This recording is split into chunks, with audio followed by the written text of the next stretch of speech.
রামিসা হত্যার বিচার দাবিতে বিক্ষোভ, বিকল্প সড়ক ব্যবহারের পরামর্শ পুলিশের। আইনি প্রক্রিয়ার মাধ্যমে শেখ হাসিনাকে ফেরাতে চায় সরকার, বললেন স্বরাষ্ট্রমন্ত্রী। এই সরকার এখনো কোনো দেশ থেকে দাওয়াত পর্যন্ত পায়নি, বললেন নাহিদ ইসলাম। ফিরে আসার কি আছে, আওয়ামী লীগ তো আছেই, বললেন মাসুদ কামাল। এবং সর্বশেষ জানাবো, রামিসার খালি বেঞ্চে দেখে বাবার আহাজারি, কান্নায় ভেঙে পড়ল সহপাঠীরা।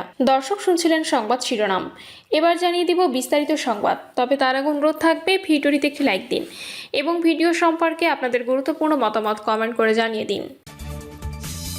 রামিসা হত্যার বিচার দাবিতে বিক্ষোভ, বিকল্প সড়ক ব্যবহারের পরামর্শ পুলিশের। রাজধানীর পল্লবীতে শিশু রামিসা ধর্ষণ ও হত্যা মামলায় বিচারের দাবিতে চলমান আন্দোলনের কারণে একাধিক সড়কে তীব্র যানজট ও যান চলাচল ধীরগতির সৃষ্টি হয়েছে। ফলে বিকল্প সড়ক ব্যবহারের জন্য অনুরোধ জানিয়েছে ডিএমপির মিরপুর ট্রাফিক বিভাগ। ট্রাফিক মিরপুর বিভাগ জানায়, আন্দোলনের কারণে মিরপুর 10, গোলচত্বর, মিরপুর 11, মিরপুর 12, মিরপুর 2, সোনিয়া স্কয়ার, কাজীপাড়া, শেওড়াপাড়া, তালতলা ও কালশি এলাকায় যান চলাচল ব্যাহত হচ্ছে। এখনও আন্দোলন চলমান রয়েছে। এই অবস্থায় ওইসব সড়ক ব্যবহারকারীদের ধীর স্থিরভাবে চলাচলের পাশাপাশি আগারগাঁও ও 60 ফিট সড়ক সহ বিকল্প সড়ক ব্যবহারের অনুরোধ জানিয়েছে পুলিশ। আরও জানানো হয়, ট্রাফিক মিরপুর বিভাগ ও সংশ্লিষ্ট থানা পুলিশের সদস্যরা সম্মিলিতভাবে যান চলাচল স্বাভাবিক রাখতে কাজ করছেন। এর আগে রাজধানীর পল্লবীতে শিশু রামিসা ধর্ষণ ও হত্যার ঘটনায় বিক্ষোভ ছড়িয়ে পড়ে।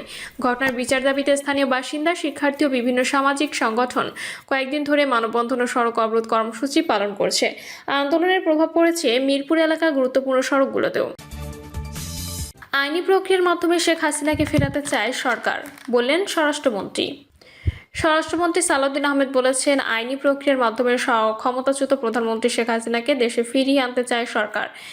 শেখ হাসিনা দেশে ফিরে আসার গুঞ্জন ও আইনি অবস্থান সম্পর্কে স্বরাষ্ট্রমন্ত্রী বলেন, আমরা তো তাকে আইনি প্রক্রিয়ার মাধ্যমে দেশে ফিরিয়ে আনতে চাই। পররাষ্ট্র মন্ত্রণালয়ের মাধ্যমে এবং বিদ্যমান প্রত্যর্পণ চুক্তি অনুযায়ী তাকে ফিরিয়ে দেওয়ার জন্য আনুষ্ঠানিক অনুরোধ করা হয়েছে, যেন তিনি বাংলাদেশে মামলার মুখোমুখি হন।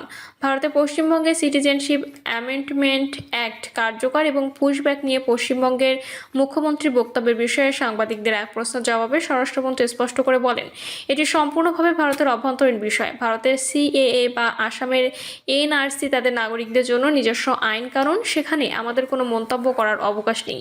তবে মন্ত্রী আরও বলেন, যে কোনো ধরনের অবৈধ অনুপ্রবেশ বা জোরপূর্বক প্রবেশ ঠেকাতে বর্ডার গার্ড বাংলাদেশ সীমান্ত উচ্চ সতর্ক অবস্থায় রয়েছে।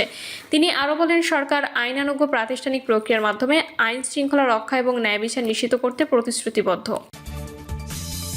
এই সরকার এখনো কোনো দেশ থেকে দাওয়াত পর্যন্ত পায়নি, বললেন নাহিদ ইসলাম। জাতীয় নাগরিক পার্টির আহ্বায়ক ও বিরোধী দলীয় চিফ হুইপ নাহিদ ইসলাম বলেছেন, সরকারের লোকেরা আগে বলেছে নির্বাচিত সরকার এলেই বিদেশি বিনিয়োগ হুড় করে আসা শুরু করবে।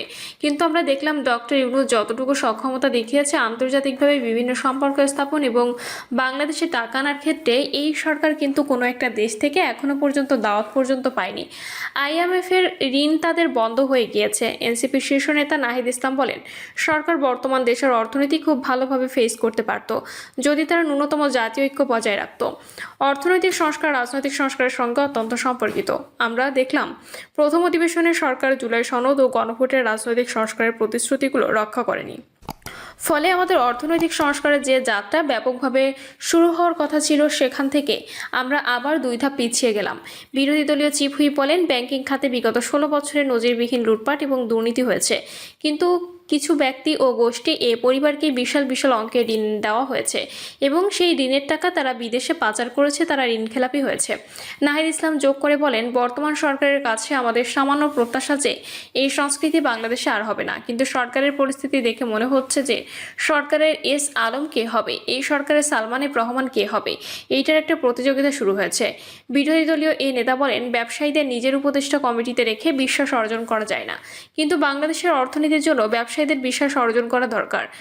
যেসব ব্যবসায়ী একটু সৎভাবে ব্যবসা করে তাদেরকে ঋণ দেওয়ায়, যারা ক্ষুদ্র ব্যবসায়ী তাদেরকে শিল্প বিস্তারের কথা আমরা বলে আসছি, কিন্তু বড় বড় গোষ্ঠী কর্পোরেটকে ঋণ দেওয়া হয়, যে ঋণ তারা পায় রাজনৈতিক লবিংয়ের মাধ্যমে, আর সেই ঋণ শোধ করা হয় না। ফিরে আসার কি আছে, আওয়ামী লীগ তো আছেই, বললেন মাসুদ কামাল। আওয়ামী লীগে ফিরে আসা নিয়ে অন্তর্বর্তীকালীন সরকারের দুইজন উপদেষ্টা, বিশেষ করে মাহফুজ আলমের ফেসবুক পোস্ট ঘিরে যখন আলোচনা চলছে, তখন এ নিয়ে কথা বলেছে সাংবাদিক ও রাজনৈতিক বিশ্লেষক মাসুদ কামাল। তিনি প্রশ্ন করেছেন, আওয়ামী লীগ তো দেশেই আছে, তারা গেল কবে যে ফেরত আসবে? মাসুদ কামাল বলেন, অন্তর্বর্তীকালীন সরকারের দুইজন উপদেষ্টা দুটি পোস্ট দিয়েছেন, যেই পোস্টগুলো দিয়ে সারা দেশে মিডিয়াগুলো মোটামুটি আলোচনা হচ্ছে। এই আলোচনার কেন্দ্রবিন্দু হচ্ছে আওয়ামী লীগ। আওয়ামী লীগ কি বাংলাদেশের রাজনীতিতে ফিরে আসছে? আসলে কিভাবে আসছে, নাকি এরই মধ্যে এসে গেছে? এই বিষয়গুলো নিয়ে দুজন উপদেষ্টার উদ্যোগের শেষ নেই। দুজনেই খুব গুরুত্বপূর্ণ উপদেষ্টা ছিলেন ডক্টর ইউনূসের অন্তর্বর্তীকালীন সরকারে। তিনি বলেন, মাহফুজ আলমের ফেসবুক পোস্টটা নিয়ে কথা করব। উনি লিখেছেন, আওয়ামী লীগ ব্যাক করেছে, দেখো নাই? লীগ রাজনৈতিক দলের আগে একটা ধর্মতত্ত্ব, সে ধর্মতত্ত্বে ঈমান আবার ফেরত এসেছে। কিভাবে ফিরল সে গল্পই বলবো আজ। এই গল্প বলার নামে উনি অনেকগুলো ঘটনা বর্ণনা করেছেন যে আওয়ামী লীগ সেদিনই ব্যাক করেছিল। উনি অনেকগুলো ঘটনা বর্ণনা করেছেন। উনি বলেছেন, লীগ সেদিনই ব্যাক করেছে যেদিন 24কে 71-এর বিরুদ্ধে দাঁড় করিয়েছিলেন স্বাধীনতার বিরুদ্ধে শক্তি। 24কে 71-এর বিরুদ্ধে দাঁড় করিয়েছিলেন কে? স্বাধীনতার বিরুদ্ধে শক্তি। অবশ্যই স্বাধীনতার বিরুদ্ধে শক্তি, কিন্তু সেই শক্তির মধ্যে তো আপনিও ছিলেন। আপনি ছিলেন না? আপনি ছিলেন, আপনার বন্ধু বান্ধবরা সবাই ছিলেন। তারা 24কে দ্বিতীয় স্বাধীনতা দিয়ে শুরু করে পরে 24কে গ্লোরিফাই করার চেষ্টা করেছে। মাসুদ কামাল বলেন, মাহফুজ আলম আরও বলেছেন, লীগ সেদিনই ব্যাক করেছে যেদিন থেকে ডানপন্থীদের উত্থানের জন্য অন্তরীণ সরকারের লোকজন কাজ করা শুরু করেছে। আচ্ছা, অন্তরীণ সরকারটা কি? এটা আমি এখনো বুঝিনি। আমি মাহফুজ আলমের অনেক ভাষা বুঝি না ঠিকমতো। উনি কি ইংরেজিতে লিখে বাংলায় অনুবাদ করেন কি না তাও বুঝি না। অন্তরীণ সরকারের অর্থটা কি? অন্তর্বর্তীকালীন সরকারকে আমরা সংক্ষেপ অন্তর্বর্তী সরকার বলতে পারেন যদি নিতান্তই সংক্ষেপ করতে চান। যদিও সঠিক অর্থটা বুঝায় না, কিন্তু আপনি বলেছেন অন্তরীণ সরকার, এটার অর্থ কি? অন্তরীণ মানে যিনি বন্দী আছেন, ঘরের ভিতরে আছে, এটা হলো অন্তরীণ অর্থ।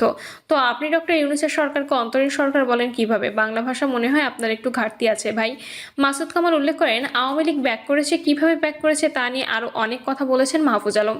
উনি যে কথাগুলো বলেছেন সরকার থাকাকালীন কোনোদিন বলেননি। বিষয়টি অনেকেই ফেসবুকে শেয়ার করেছে।